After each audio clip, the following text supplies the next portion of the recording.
All right, so we started the course looking at a lot of SRM data, and then we spent a day looking at DIA data. You've done some statistics now. We've done one group. We've done maybe a couple ways of doing group comparisons with MS Stats and with Skyline. And if you were at the SkyJam this morning, we took a quick look at PRM. And so, what's the remaining quadrant on our 4 different ways of looking at 4 different methods, data acquisition methods that we could be using Skyline to get more information on? It's actually written on the slide. DDA data. So we haven't covered DDA data yet, but it turns out that whether we're going to cover an actual experiment that was a differential experiment set up by the ABRF IPRG, which is the Informatics Proteomics Research Group, and but you can open up any DDA data. You could open up the DDA data that you use to build DIA libraries and learn stuff about that. You can open up all kinds of DDA data, and I think learn interesting things about it fairly quickly with Skyline.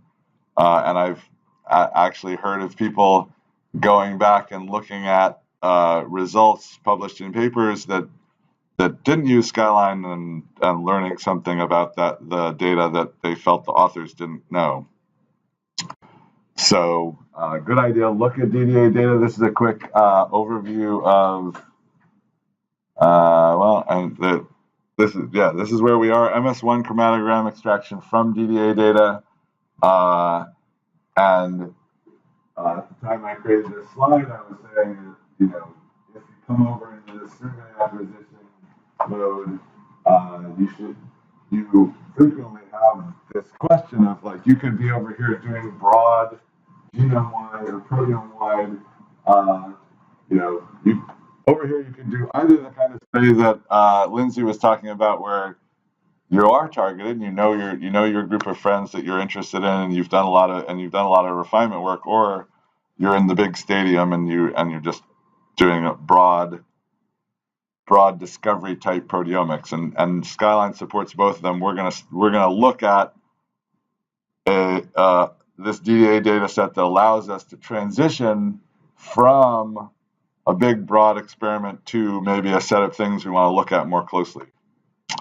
So the setup for the experiment was they took the people creating the experiment took a yeast background, and they injected these 6 proteins into the yeast background, and then they gave them fake accession numbers to hide them from the participants, and created mixtures and asked them to detect which proteins were changing. And these were the ones that were expected to change, and the other one, and anything else was not expected to change.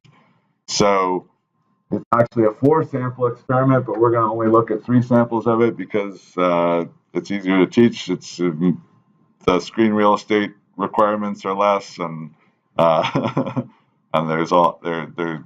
Yeah, it's simpler for us. But we've all definitely analyzed the 4-sample experiment as well. In the 3 samples, it shows you how these proteins were mixed in various femtomolar concentrations, and then spiked into this background. And so then from this you can derive, if you were to do a group comparison, you can derive what you would expect the fold changes to be. Right? So we know how much was spiked in each sample. So if I compare sample 1 to sample 2, then I can work out, what I expect the fold changes to be. And I've marked in gray all the fold changes that I think are really too small for our tools to detect. So like a 1.1 fold change, I think is, or a 0.91 fold change, I wouldn't expect to detect. And it turns out that, so then this was given to participants, and there were some people who turned in that they thought these 6 proteins were changing in every sample. And I argued that we should call the ones where they said that for these gray ones, we should call those false positives because they just, they basically just gamed the system, figured out that we had 6 proteins that were changing, and said, oh, they're changing in all the samples. But we decided that we hadn't really, we should have, what we then realized is we should have actually had things that didn't change at all. And then we could have said, oh, if you found a change, you were wrong. But we went back and looked at some people who'd found changes and everything, and there wasn't really statistics to support it. So it was in fact gaming the system. But so then this is, if we look again at all these, this is the absolute log 2-fold change. So you can see that if the number is close to 0, then that's much harder to detect. And then I actually calculate the maximum, so that if all I were doing was looking for things that changed, I should have a relatively easy time finding B, C, D, and E and F, right? Because they have math. If I just do these comparisons, they should turn up these 5 really easily because they're 5 log, which is 32-ish. So 32-fold change, pretty extreme. And then the one that should be maybe on the borderline is this one, which is maximum is 4-fold change. So still, we would really like to be able to detect just a 2-fold change or something. So there's nothing as small as a 2-fold change here. So they're pretty extreme. And then, so this is all DDA data. It was run through these 3 peptide matching algorithms, and then passed through our profit, and then this is the number of total yeast proteins that were detected in each sample. And now we're going to go through this pipeline, this workflow, Skyline workflow, where DDA acquisition has already happened, spectrum matching has already happened. We import everything into Skyline, and then we're going to do group comparison, discover candidates, and we're going to leave the validation to another experiment. So, before we actually do that, I want to show you this video because it would be to actually have all that DDA data here and on your flash drive would be too much, and it would take everybody too long to import. So I'm going to show you what that looks like on my, that initial import and processing looks like on my desktop computer. Here we are at Skyline, and we click the import DDA peptide search, and it tells me I need to save, so I save, and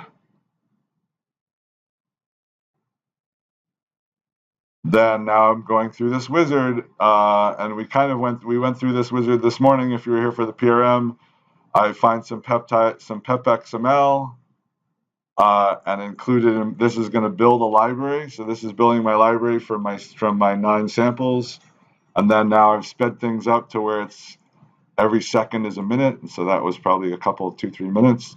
And then now this is specifying that I want to import from the raw data files. So this is my chromatogram extraction part, and then I change the prefix that gets removed. I don't need any extra modifications. I choose charge 2 and 3 precursors, and switch to, at this point we didn't even have centroiding, so I'm just saying the Orbitrap setup that it was done on. Today I'd probably use centroided extraction and then a 3-minute window around the IDs. And then finally, I just import the entire FASTA file, which includes those 6 proteins. So that's the wizard. And then I click finish. That's for the target list, yeah. So that's a wizard for importing DDA data. It helps you avoid a lot of problems and sets things up. And so then this is the start of the import. And so for a little bit, I'll show you the import while I set up the rest of my screen. And so this is about the speed that the real import went. And you can see that I'm setting up for viewing while the import is proceeding. This is actually the old import. You can't see all the busy things, like all the things that are importing in parallel. There was no parallel import, and there's no little push pen or anything like that we've gotten used to. But that's about the speed. It's not super slow, but now here this is speeding every minute up to a second. And so all 9 files will import pretty quickly in this mode. But yeah, you could, this experiment, it would be easy to go away, go get a coffee and come back, and probably your data would be imported. So that's the state of the document. That's the workflow to get there. And this is what the document now looks like, and we're just going to have the benefit of opening that document with no other processing applied to it. So go ahead and I guess I'll just leave that there. So now we need to get the document. Oh, I should have started you guys on that. Oh well. So on your flash drive, under tutorials, my flash drive is not happy. On your flash drive, under tutorials, there's an IPRG folder.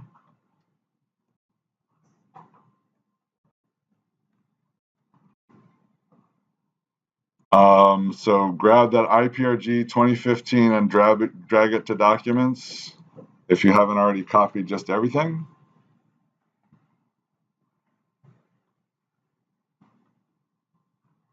Does everybody have that? Probably a lot of you have wised up by now and just copied everything. Okay, so once you've got it, if you go in there, mine's going to take a few more seconds here. But yeah, if you go into IPRG 2015, your documents folder, there's an Excel spreadsheet that I think just has the comparison. Oh, it's got some.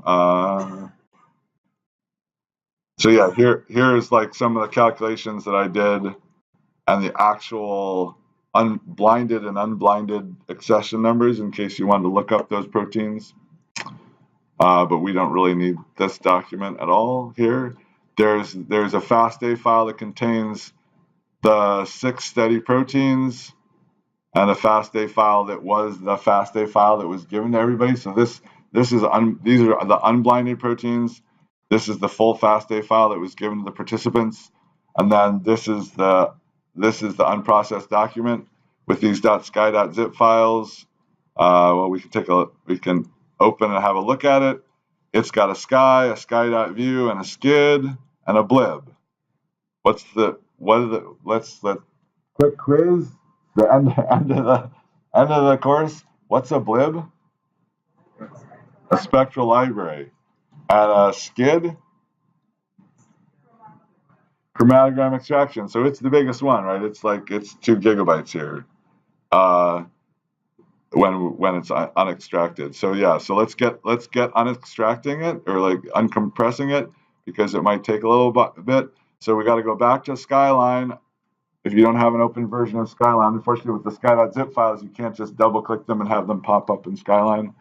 You have to actually open them. So File, Open. And in my Documents directory, I go to IPRG 2015, and there it is.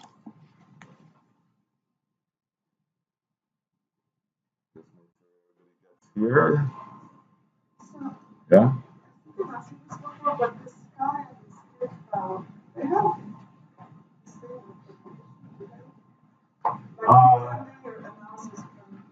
Yeah, Skyline is smart enough that if you double click on either, it will open up the one project. So it doesn't matter.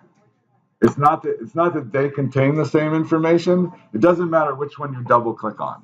You'll get the one thing.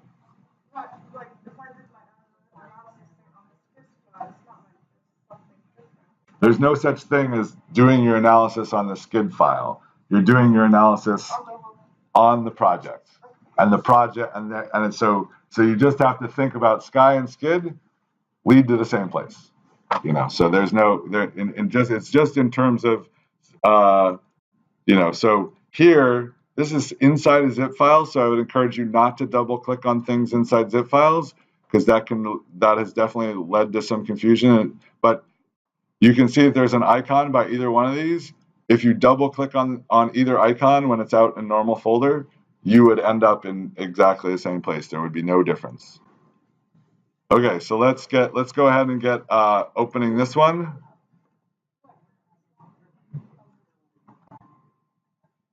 So did anybody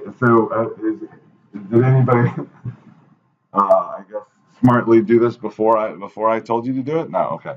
So if you're doing it now, is anybody going way slower than mine? Okay. All right. Yeah. Oh well. I guess I should have told you to start extracting files sooner.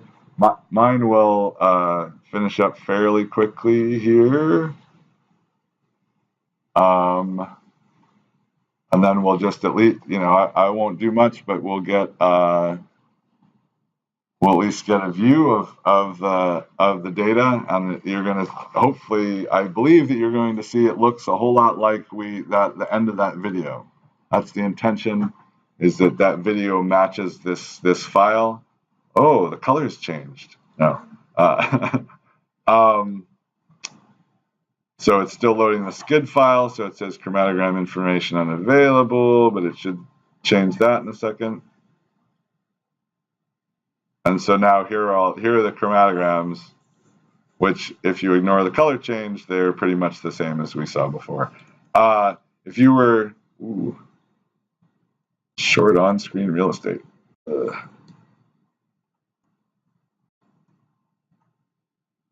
Wow.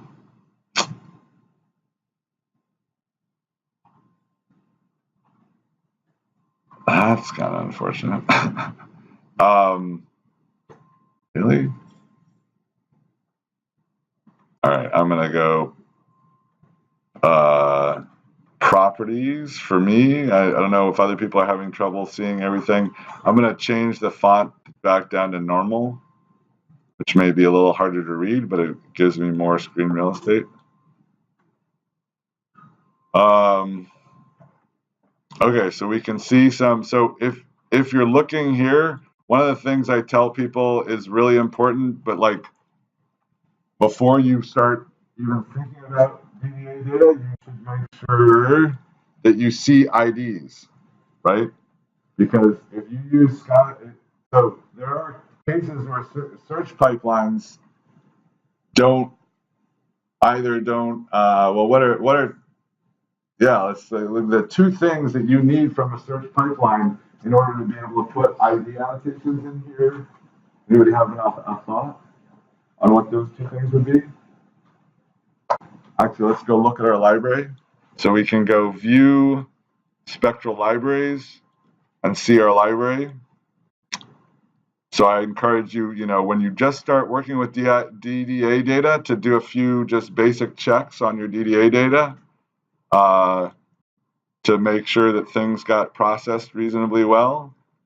So since this, in theory, we just started by importing this DDA data, we've never looked at it other than that we went through the wizard and got the DDA data here. Starting with view spectral library would be a good thing. And so how do people think this library looks? Are you seeing basically the same thing as I am? Okay. Where do you look in this spectrum viewer to sort of test the health of your library?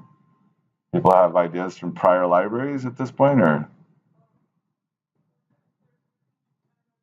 Yeah, so that's one important thing, is retention time value. So that's completely, if this were blank, then there's no way that Skyline is going to be able to put IDs into my chromatograms, right? Because Skyline doesn't know when the spectra were acquired. There's also no way that I'm ever going to get IRTs out of this library. So sort of checking the health of your library, you want to check that there's an RT down here. And we've also run into cases where search pipelines, we we don't quite understand them correctly, and so this RT might show up to be something like 6,000. What would the problem be if you see, can anybody guess why you would end up seeing 6,000 or 1,000, which is, yeah, and what units probably are they? Seconds instead of minutes. So there's a seconds to minutes conversion that happens between pipelines and Skyline, and sometimes if we don't quite understand, that'll get messed up. So those are two common things: is this retention time being gone, which may mean that the search pipeline completely lost the retention time information, or it might just mean that we don't know how to interpret it, and if it's a really big number, then it just means we don't know how to interpret it. So what's the next thing on the line here? It's a file name. And so again, you can see that Skyline would have a hard time with ID annotations if you didn't know what file the spectra came from. And so when we started doing this, actually quite a lot of search pipelines just dropped the file name and or the retention time, and so it took a lot of search pipelines going, well, it's important that my users get to use Skyline afterwards, and fixing these pipelines. Okay, you can see that we could choose from any of the libraries that we've already created. But we're on this library, and let's click the ... button, which will give us more information about our library.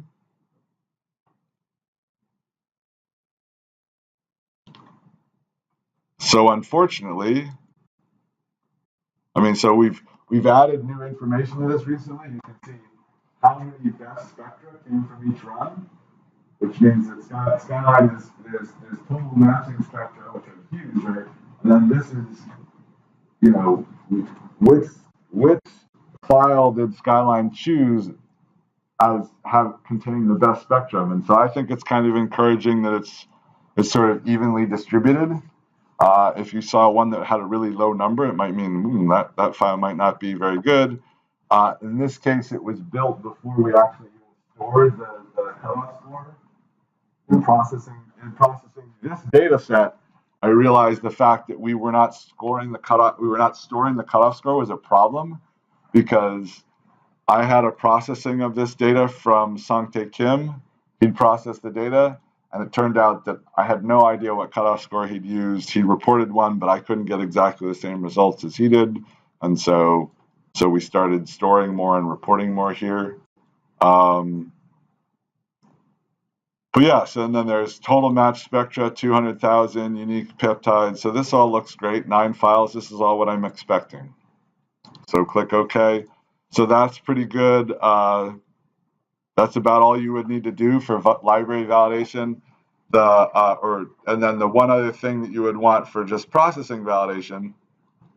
So actually, if I'm looking at these first trip pig, these are contaminants like these should be very good because they're the trypsin. Does anybody see any ID annotations? Do some people see ID annotations? I'd actually expect some people to. So I'm gonna bet that if you were here this morning, you don't, and if you weren't here this morning, you do. Or you really know what you're doing. You've already figured this out. But so the library looks fine, so that shouldn't be the problem. We're not seeing our ID annotations. Another interesting place to look in terms of IDs is to go to View, Retention Times, Alignment.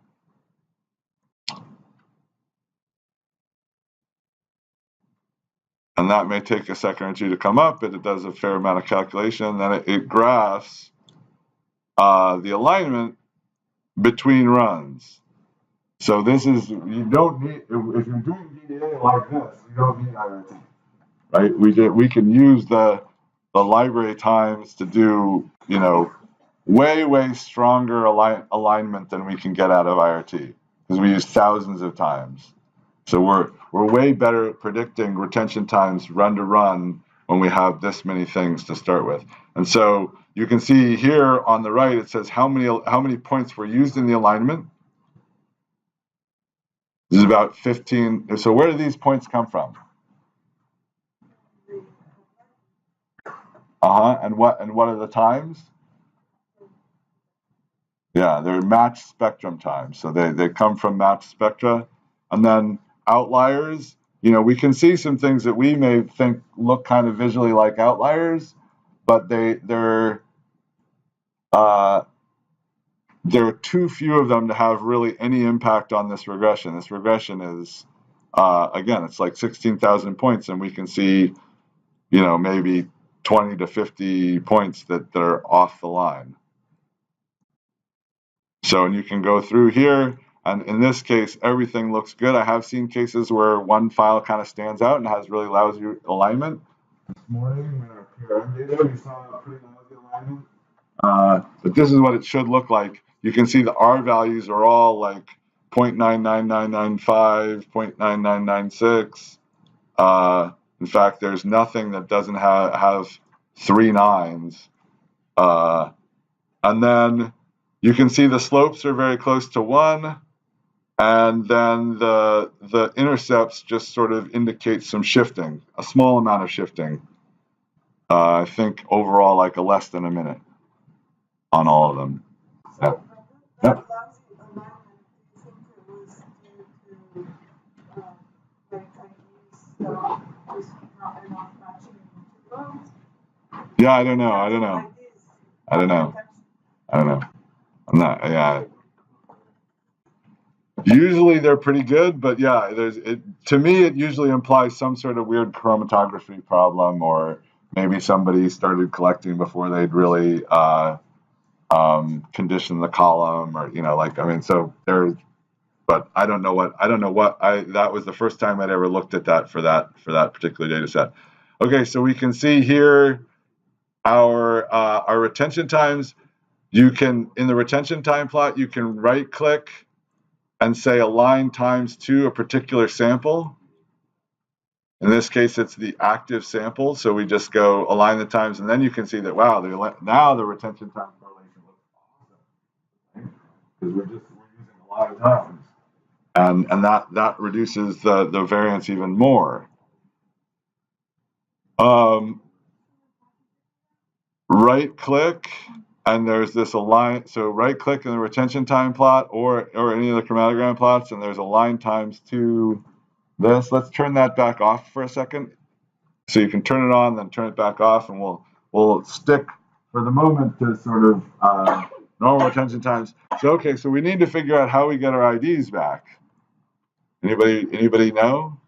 Anybody remember what we did this morning that turned them off?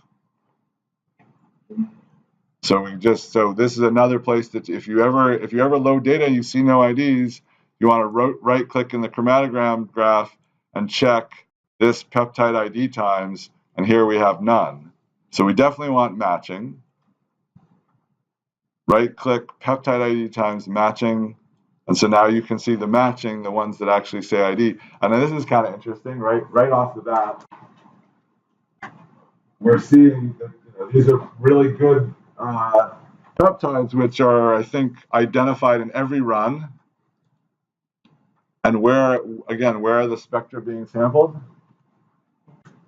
On the edges. And in fact, it looks like they have, either this is their dynamics exclusion is set up for maybe half a minute or something, and so it gets excluded and then it comes back and gets sampled again at some point. So it's a fairly classic pattern of samples really early and then quite a bit later. So you actually straddle the peak with your sampling. All right, so let's also turn on align times. Peptide ID times aligned. And so now you should be able to see sort of light. It's very hard to see in a single. When you have a single precursor, you should see some light blue lines as well, which are the really it's the IDs from other runs, all other runs projected into this run. And you can see they come up pretty close, but they're not exactly Yeah, they don't come up right exactly on top of that. So alignment is not perfect. All right. So yeah, so far, if we look at all of these peptides up in the trip pig, they're identified in every run. Well, mostly. I think that one's not quite. But let's go down and look at some peptides a little bit lower. Yeah, boy, it's with this screen, it's kind of difficult to see. Yeah. So if you have synchronized zooming on and you click on the y-axis and then scroll, you can get a sense of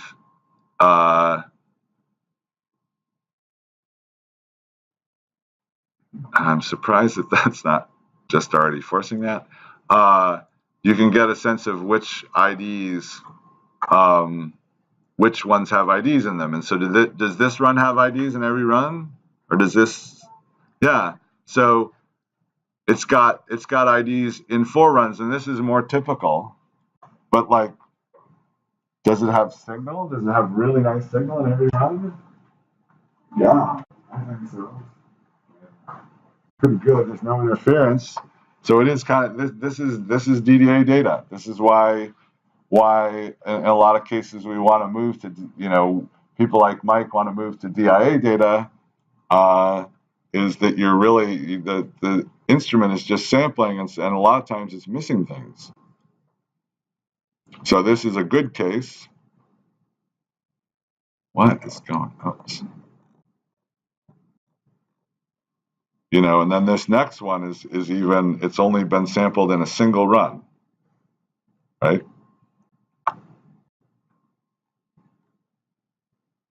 And then but it's doing a reasonably good job at picking the peak in other runs, based on the projection of that ID into those other runs, right? So do we have this sample 2D? That's the only place we detect this peptide. But we think that we can get some kind of signal, although maybe it's interfered with. There's some stuff going on here. So that's the way all these tools work. Mascot Distiller, MaxQuant, all basically take IDs, and now we're getting into much better things that are getting actually identified, sampled and identified in every run. And this one is like, there's too much interference, right? This is like, I mean, it's ID'd, but like the interference here really means that this is not going to be a valid quantitative measurement. But that's in label-free experiments. That's what we have. We have a lot of pretty good, nice measurements. We have a lot of noise that are not going to be such great measurements, but we can still, as Olga hopefully said, that the job of statistics is to find signal in noisy environments, and this is definitely a noisy environment. When you're doing highly refined targeted proteomics, it's a different thing than doing sort of generalized, hey, let's look at this crowd of 50,000 and try to find some signal in it. So now what we're going to do is we're going to just go through that, ignore the fact we're not going to try to refine this further, or actually our refinement is just to check to see, well, okay, even in this noisy data, can we find some things that are maybe different? We're going to do that with group comparisons. So let's go to edit. Oh, sorry. How is it? View, group comparison, add. What's another way to get to adding a group comparison? All these things have multiple ways. They're part of the document settings. So you can either do view, group comparison, add, or you can go to, but I guess let's do that so that you know where they're going. View is settings, document settings, and then group comparisons. And here's our last group comparison that we did for the rat data set. So let's go ahead and add one. So you've been here before. You can also get, there's a shortcut on the view menu I just showed you. So but we're going to go ahead and click and add one. And what were the group comparisons that I suggested in the slides? Oh, actually, yeah, we can't even do this group comparison yet because we don't have any annotations. So let's cancel out of here. Go back to document settings. So we're going to define a new annotation. Add sample ID, text, and replicates. Everybody got that? Okay. Click OK. It's already checked.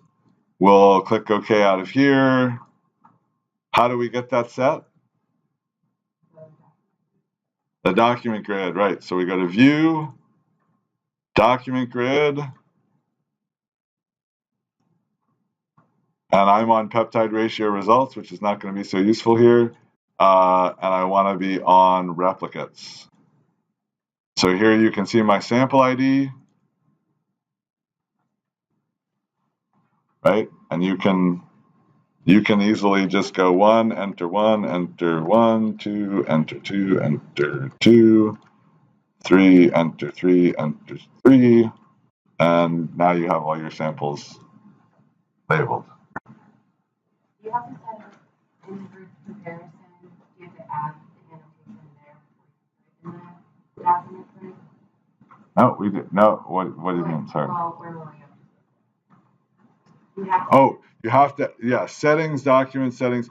Yes, you have to add it to this annotations list. And you can see that we have other annotations that aren't showing up here. Everybody doesn't have to do this right now, but if I can go and click, so there's in all these lists, there's the difference of like, what do I have available to me versus what's included in my document. And so I have subject ID, bioreplicate, and condition available to me, not yet included in my document. If I click OK here, now all of a sudden I've added them to my document, and you can see that they've been included with sample ID, which is not really what I want. So I'm going to go back here and turn them off again. But yeah, in order to set them, they have to be actually checked and included in your document. So okay, we've now set them. We can go back to document settings, group comparison, and add a group comparison.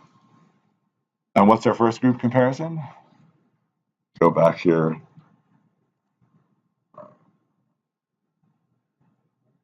We were going to test 1. So we have expectations of what to get out of 1 compared to 2, 1 compared to 3, and 2 compared to 3. So let's go create all 3 of those comparisons. So 1v2. So that's our group comparison. Control group annotation, we only have 1. Control group value, 1. Compare against 2. And do we have an identity annotation? Well, kind of. I mean, they're kind of technical replicates, but if we actually include that as our identity annotation, we'll have no variance, and it'll be that case that we got 2 sticks and we go, oh, they look different. So we have to have we have to allow some variance in this, or all group comparisons will be significant. So you don't want that. You have an N of 3, right, in your t-test now. Normalization method. I'm rather partial to equalized medians right now, so let's try it. I'm not sure. I don't think I've done this with equalized medians. But confidence level, we're gonna go out and we're gonna look for peptides. Even though maybe we're interested in proteins at this point, we're doing sort of refinement, so we just want to see like anything that might be changing, right? Maybe we'll then take all of those things to SRM or PRM or something like that, or maybe we'll be fairly broad in what we allow here. So okay, so we're gonna on the confidence level is 95% confidence. So okay, so fairly lenient. Let's add another one. 1v3, and you know sample ID, control group 1, compare against 3, identity, no identity annotation, normalization method, equalize medians, and that's it. Everybody have that? Anybody not have that? Anybody behind? No? Okay. Okay. So last one, add 2v3. You know what to do.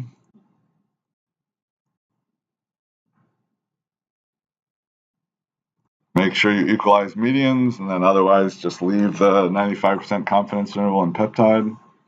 No identity annotation. So, yes? No,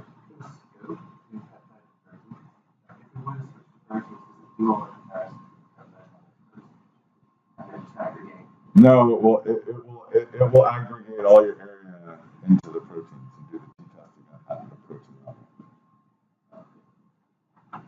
level. So, it may throw it may throw things out differently, and that there's so there's it's a little bit more complicated if we do proteins, but yeah, it doesn't do t-tests of all the peptides and then somehow come up with a median p-value or anything like that. The t-test will end up being at the protein level. And this is definitely not as sophisticated as what's happening inside MS stats. Lots of, lots more technical and complex statistics going on in MS stats, but this is a good rough cut, I think. And that's just what we're trying to do here. So, okay, so now we've got our 3 group comparisons. Go ahead and okay that. I'm going to close my document grid as well. And then we're going to go to View, Group Comparisons, and look at this first group comparison.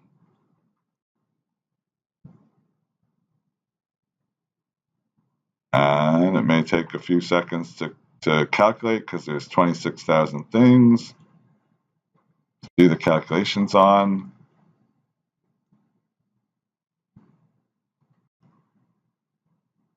Actually, so I'm not even going to show the graph because it's kind of a mess. We keep wanting to do a volcano plot like everybody else has, but we haven't done it yet. So now we can just filter for what we're interested in. So click the adjusted p-value and filter, and we're going to go it's less than 0.05. So again, 5% false discovery rate here. We're being very lenient. We just want to see what we come up with. Click OK. And what did we come up with? How many peptides did we get? 73. So there's 70, so and now we'll just click in this top peptide and then hold down the mouse and drag to select them all.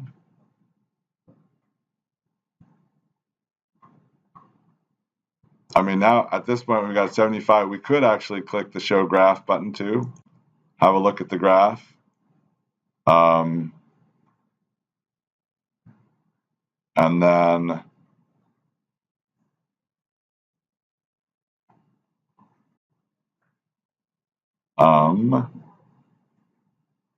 so and then actually I can switch back here and sort by fold change. Sort ascending. Oh, I lost my selection. But then if I switch back to the graph, whoa, what just happened? What did I do? Show graph. Uh-oh. Oh, there it is. I somehow stuck the graph down in here.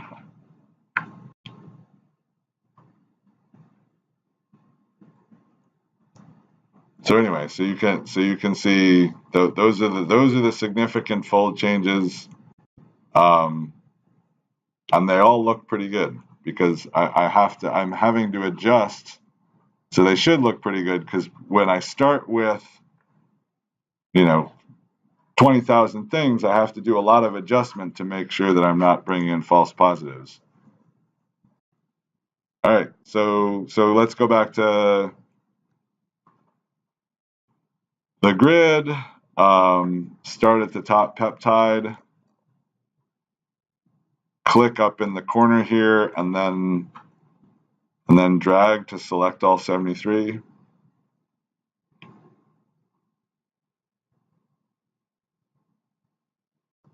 And then copy, Control C to copy from there. And then I'm going to open Notepad.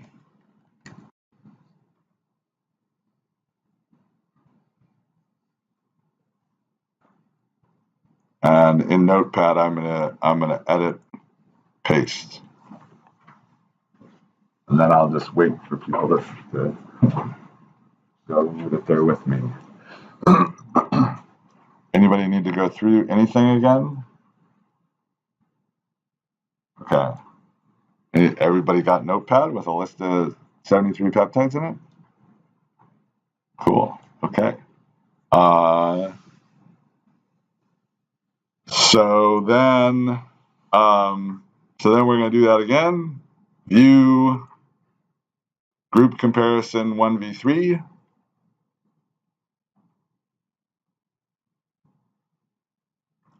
We can actually, this time, I'm going to create a view. So go to view. Oh, actually, I've got it. But go ahead and go to view, customize view. And you've got this view, but double click on adjusted p-value, which will show it in this in the grid. So anytime you double click on something over in the right hand side, the left hand side will pop up and select it. And then switch to filter and add adjusted p-value.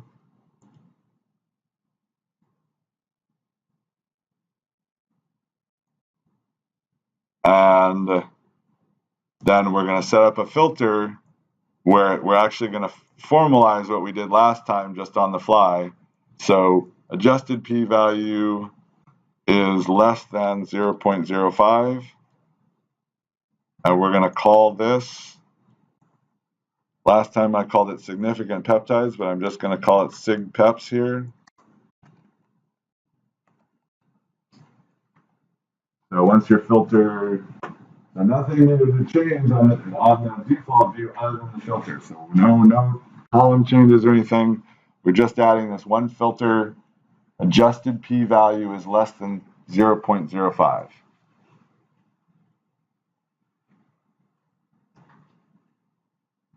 With me?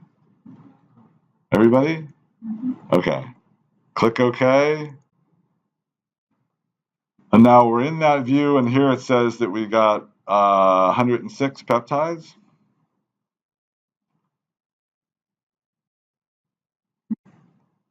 And so we can just scroll, and there may be duplicates here. Scroll and click at the top, hold down, scroll all the way to the bottom, select those, Control C to copy.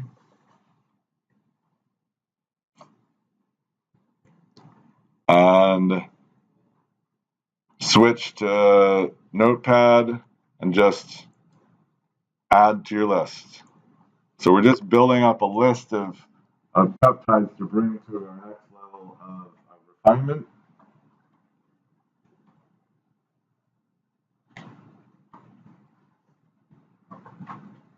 And this could be any tool. Like you can use whatever you want outside of Skyline to come up with a list like this too.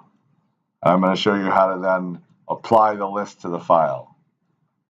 So Alt-Tab, back, or switch back to Skyline, and then we'll do this one last time. View, group comparison, 2v3. And now we have our stored view. We can just go choose SIGPEPs out of the views dropdown. And we have 147 peptides that meet these criteria. People have that? Okay. This is more peptides than I'm used to. I think it's maybe median normalization.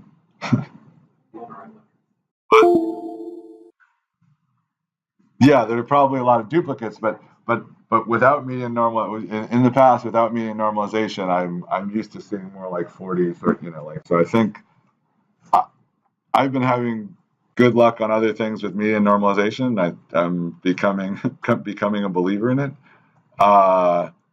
for this type of experiment, right? Again, why this type of experiment? Because most things aren't changing, right? So it's appropriate to normalize by the median. Okay, so let's click in the upper right corner and drag down. It's a long drag this time. Oh yeah, we've got replicates. Or not. Okay, anyway, Control C to copy. It looks like we didn't remove all duplicate peptides is what I'm seeing there. But anyway, Control V to paste.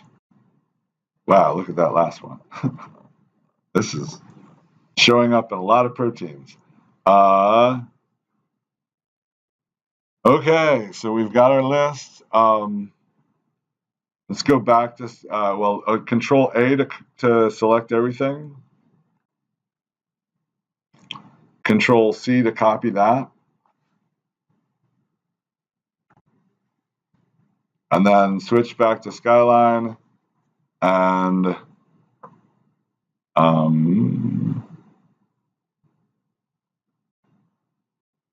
let's close this graph if you got it open, and then I'm just gonna I'm gonna save this, what I've got here before I do this operation. Save. And then we're gonna create a new document. It takes a little bit to save because it's got to save a lot. Well, I guess, yeah. Okay, so we're good. So then go to Edit, Refine, Accept Peptides.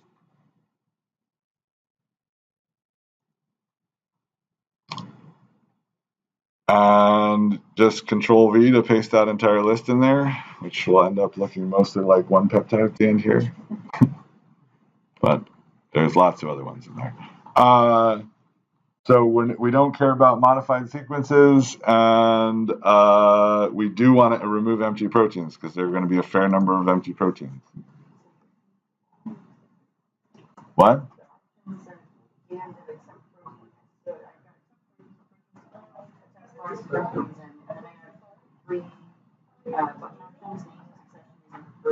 Yeah, so you must have done accept proteins instead of accept peptides.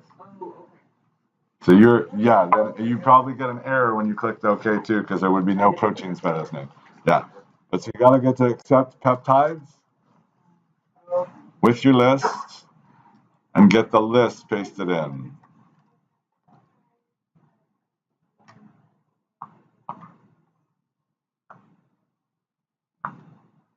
All right, drum roll, please, and click OK.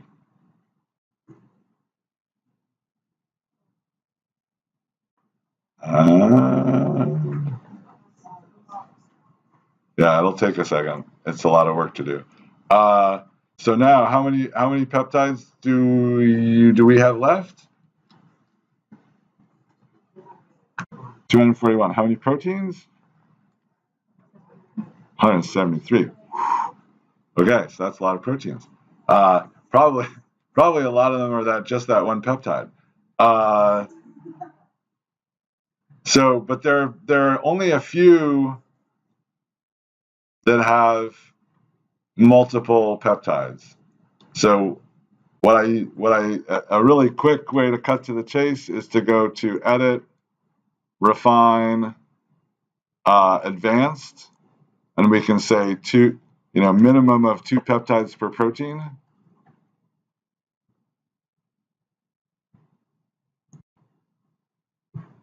And that gets us to quite fewer proteins, but still 13, which is more than we were expecting. So that's pretty interesting.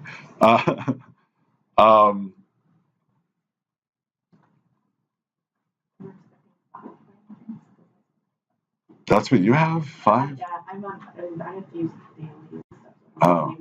Well, it may be if you didn't use media normalization, or there are other possibilities here. So this is the first time I've tried it with media normalization. So it seems like I'm getting more things significant. But I'm going to undo that. What I really would prefer to do. Well, okay, couple points. First of all, now that I've removed everything, let's take a quick look at these adjusted p-values. How do they look?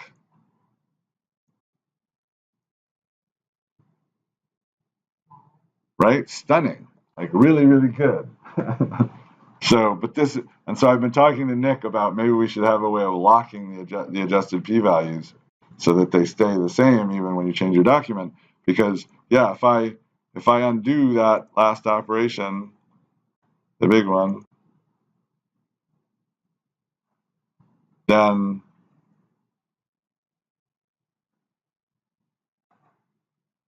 my adjusted p-values get bigger, right? Because I'm adjusting for all the things I tested. So you cannot report the adjusted p-values after you've done a removal, right? The adjusted p-values are based on what you started with, right? It's a little bit like, flipping a coin 1,000 times and saying, "Wow, look, I got 5 in a row," right? So you can't report adjusted p-values that are calculated off of how you've narrowed things down. Okay, so I'm going to redo that on mine so that I actually get down. So now I'm going to close out these things. I'm definitely now I'm within the size of data that we've been reviewing manually. Like, it's totally not a problem to review this stuff manually now. And so let's do that. This first one. Actually, wait. So we have. Let's go ahead and do edit, refine, remove duplicate peptides. Did that get rid of some? Yeah, it did. Okay. So that got us down to 175 peptides. So we got rid of those duplicates. What? You're down to 81?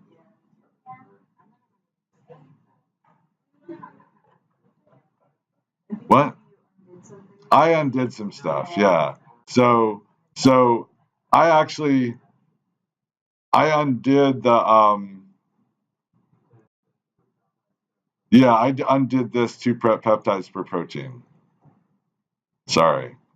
So advanced, if I do 2, then I'm down to 81 too. Yeah. So if you undo back through the refinement that did 2 peptides per protein, I want to look at, take a broad look at what I ended up with, and then if you do edit, refine, remove duplicate peptides, and then also remove empty proteins, because removing duplicate peptides is going to leave some empty proteins. You should have a list like this with 107 proteins, 175 peptides. And then like with this kind of a list, it's totally appropriate to have a look at the chromatograms.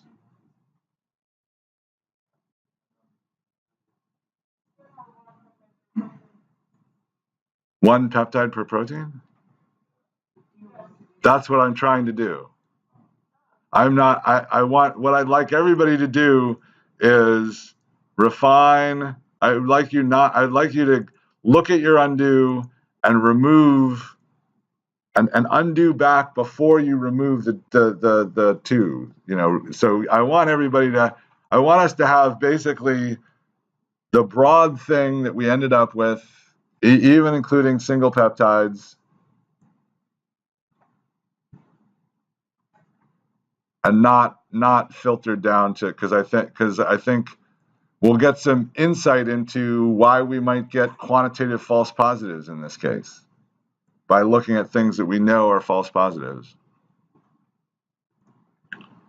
All right.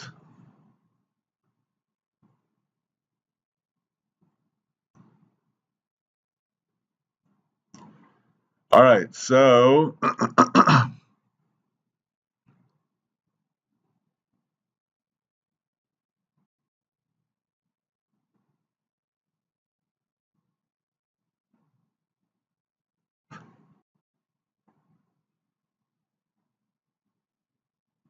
wow, okay, so I'm always really need to figure this one out.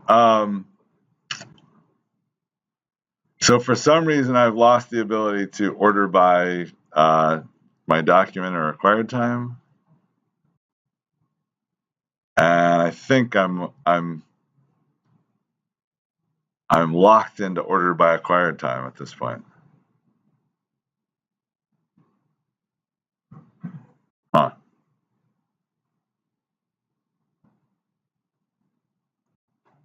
All right, so we'll just have to imagine we can see this stuff. So okay, so look at this. So this first one,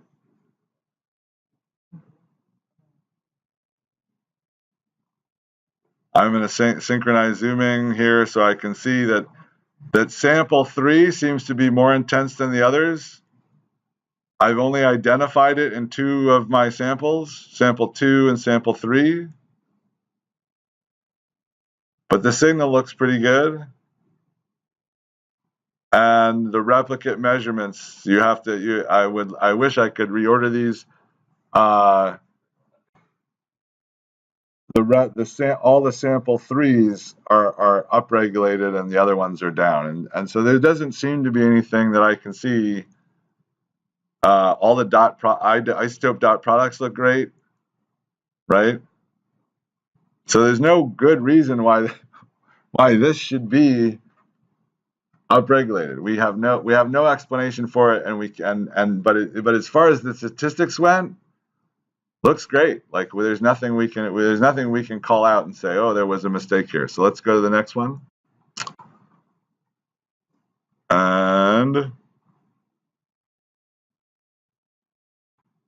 this one actually looks pretty good too.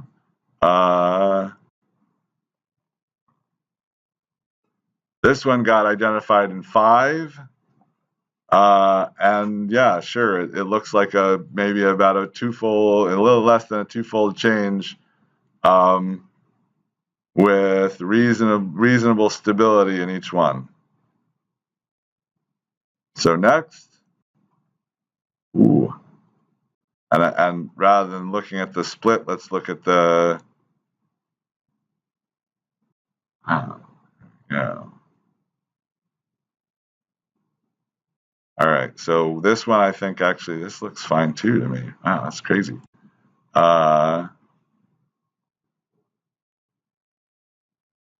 This is identified in every run. Yeah, and the change is pretty slight. So this is where I guess the median normalization is making this a significant change. So we have very stable measurements. So when we see much difference, that will end up being significant. Looking at the next one, yeah.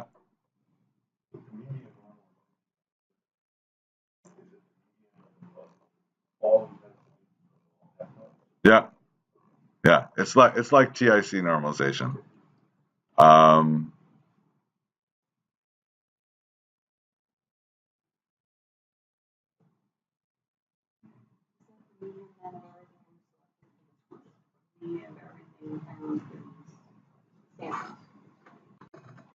Median of everything selected for this list, or it's the median. It was the median of everything that we had in our starting. Yeah. Okay, so this looks like something went wrong.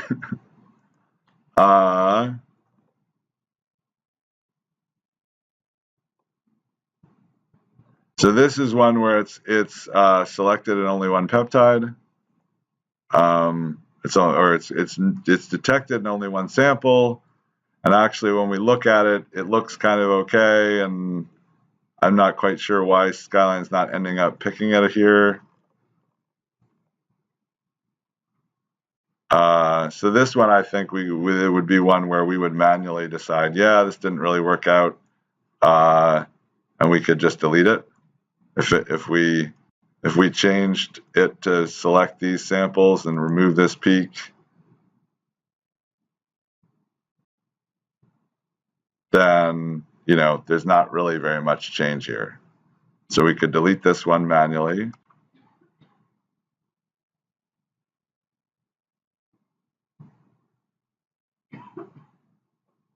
Boy, with finding so many samples, my great examples aren't right at the top anymore. All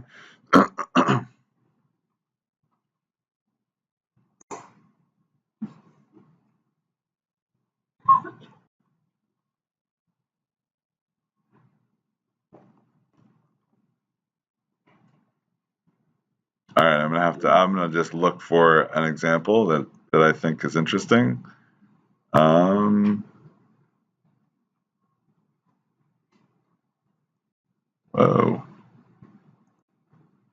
So we don't, with this data set, we don't have the ability to click on the chromatograms and look at the spectra because we've disassociated the spectra.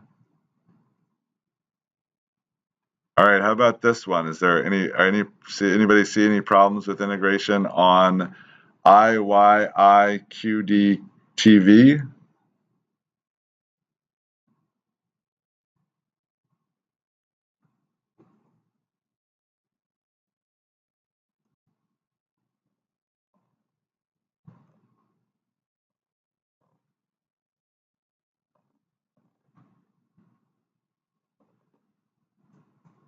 Retention times look pretty good, but up top, well, I guess those are just the really low ones.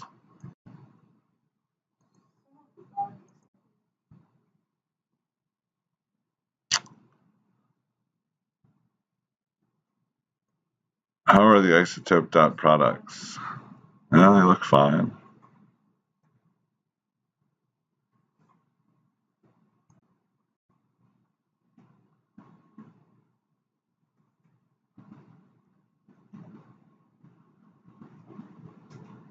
So interesting. So I think actually this is kind of interesting to me that there's this in the one. So where have I ID'd it? So I ID it up in sample A, B, C, and then I ID'd it on the left edge, and even there's a little hump here in A. So these sample A's, I'm IDing it way on the left edge, and then there's a little hump here. So my guess is that if I were able to take a little closer look, yeah, so this is minus 13 ppm, and the IDs up at the top are very small ppm differences, 1.5, 4.4, 1.6, and then I come down here and I've got like 12 all across the middle, and then when I'm down here, I've got this this hump, and it also is 3.1 ppm. So my belief here, I throw out a hypothesis. We've talked about the interference landscape, and how we can see things from run to run. It's my belief that in these lower 6 panels, we're seeing some other thing get upregulated that's interfering with what, and it was essentially non-existent in these sample ones, right? We can't really see it. Maybe we could see it if we, maybe this is actually the combination of the two. It's very light in any case, and then in these lower ones, we're actually getting some different thing measured. So that's just that's an artifact of interference, and we could delete it. But so that was kind of the example. There are more examples in here of this where you can actually, there are definitely examples of things where you go, I don't know, I think the statistics should have figured this out, and that looks right. I can't really see any difference here. But there are also some good examples of where a human being looking closely can go, well, that's not really different. Here's another one, I think. No, that's not it.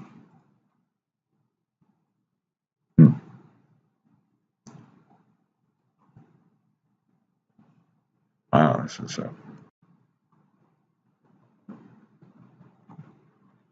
This is another one where interference is possible, this AATLE. These are probably 2 peptides. And actually the one on the right has a lower ppm for, in many cases, for what we're expecting. Although the dot P's are the same, but that's probably 2 peptides.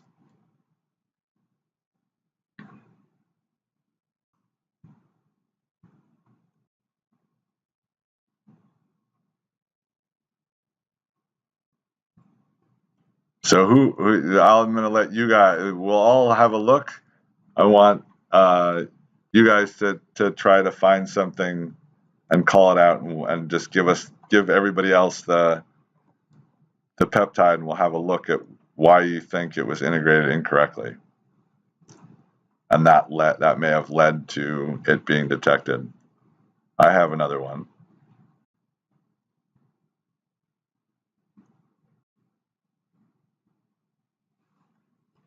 But go ahead and have a look. We have 10 more minutes, and this is all we have to achieve. So have a look at the data and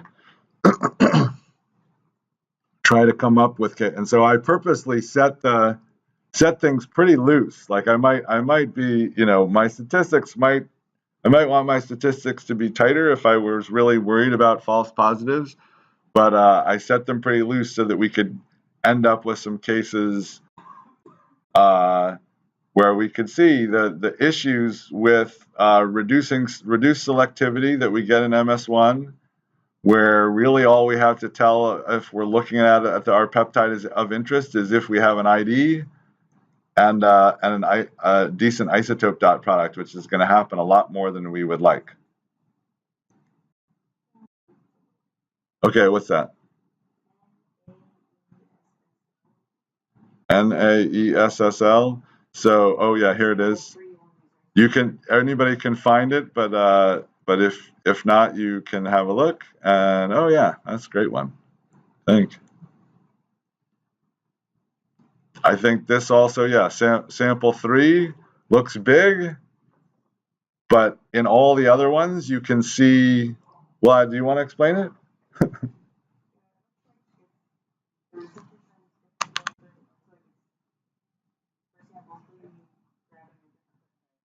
Yeah. So, and again, the peptide landscape, or the chromatogram landscape. Actually, this will be easier to look at if I'm doing synchronized zooming on these.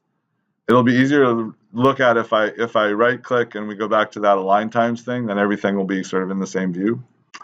So you can see even up at the top here in sample 1, there are 2 peptides, right? There's this little thing that's getting, this little peak on the left, and then there's this huge thing next to it. And so for a number of them, Skyline's able to resolve the 2 peaks. Yay, good, things are going great. This is one where you could sort of hope to do manual integration and fix the problem. So we could just come down here in sample 3 and integrate that little, instead of integrating the whole thing, we could just integrate the shoulder next to, we're still getting interference. We're going to get interference, but then we'll start to see that, oh, actually, there's not really a difference here. You can look at the peak area heights and say, yeah, didn't really, the variance here, you can get a sense that the statistics would not have picked this peptide if it had been correctly integrated.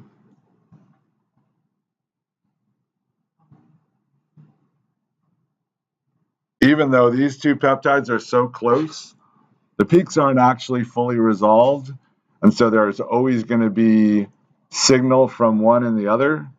So this wouldn't, like if we were doing refined quantification, we would not choose this peak. We would even if we really wanted to quantify this protein, we wouldn't do it by MS1 in this sample. We'd either have to start thinking about SRM, which might allow us to resolve the two peptides by their fragment ions, or we might try doing it with different peptides. So I would argue that once you've done that, you would delete this as a candidate. Okay, anybody find anything else?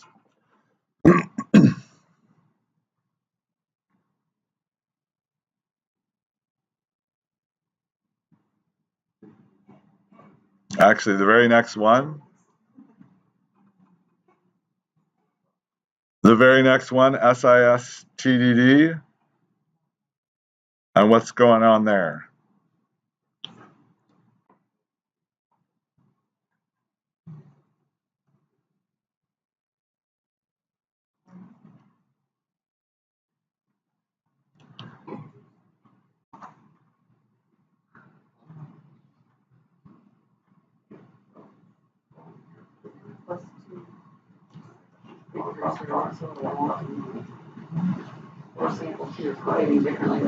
Yeah, so we've got this, which I don't have any legends showing.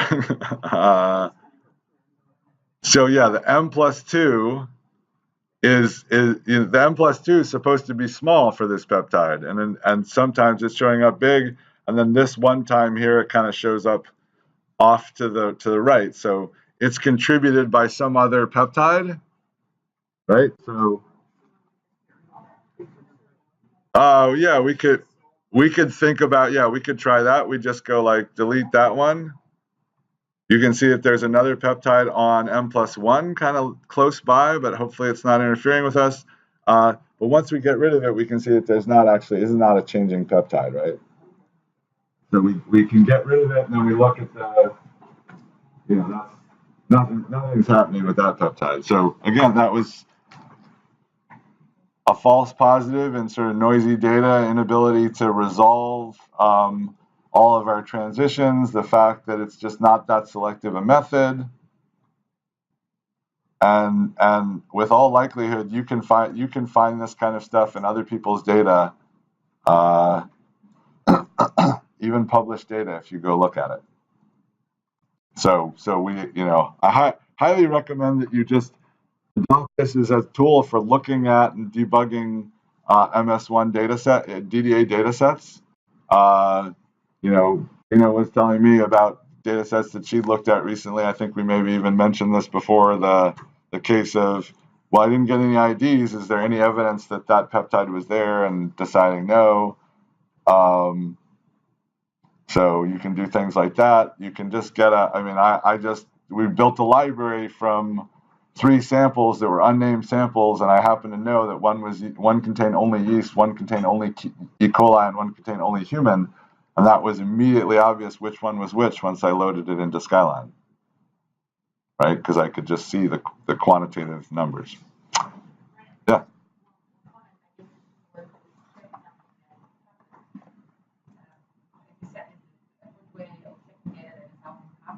I guess it's one problem that you might run into is, even though you take the raw data and you load it into Skyline and you see the area, and the published data most likely use some other quantitative software to do that. So you don't know whether the peak boundary is in Skyline add the boundaries that are also used for the application. And there's no way to get this information very easily. No, there is a way to get it to Skyline, and we're working with some other people who have tools. Like certainly for DIA, we're working with the OpenSWAth guys. So right now, you can go edit, or you can go File, Import Peak Boundaries, and if you happen to have, if you can get the peak boundaries out of the tool. We're working with other tools, and then we have just recently implemented something in library building where we will build in the, if we can figure out what the peak boundaries are, we'll build that into the library, and then you can import the library and use the peak boundaries, and that's what we're using with Encyclopedia, or the tool that the Walnut, the tool that Brian Searle showed you. We're moving to using it with Pecan, and so that we can get other tools' peak boundaries into Skyline, in case they may improve on the peak selection of Skyline, or certainly to be able to see them. But yeah, if you can't see them, then you don't really know what they used, but you still can get some idea of, like, you can get a lot of information about what the data actually looked like, and you can maybe say, yeah, I don't know that there could be any way of salvaging this, even no matter where you put the peak boundaries, or yeah. So.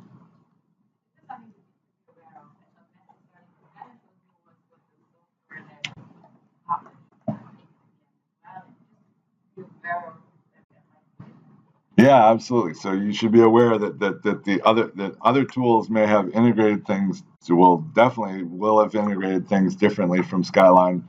And if you really want to see how they integrated things, then you should sort of try to. You're welcome to approach them and say, hey, how do I get the peak boundaries out of those so that I can actually import those into Skyline as well. So, and if you end up with those peak boundaries in a format that this file import peak boundaries doesn't support, like, send it to us. We'll try to build something to make it possible to import them. So we're trying to have the best possible integration we can. Okay, good coffee break, and then we'll come back and hear Jarrett talking about explaining how you set some of these methods up on the instruments.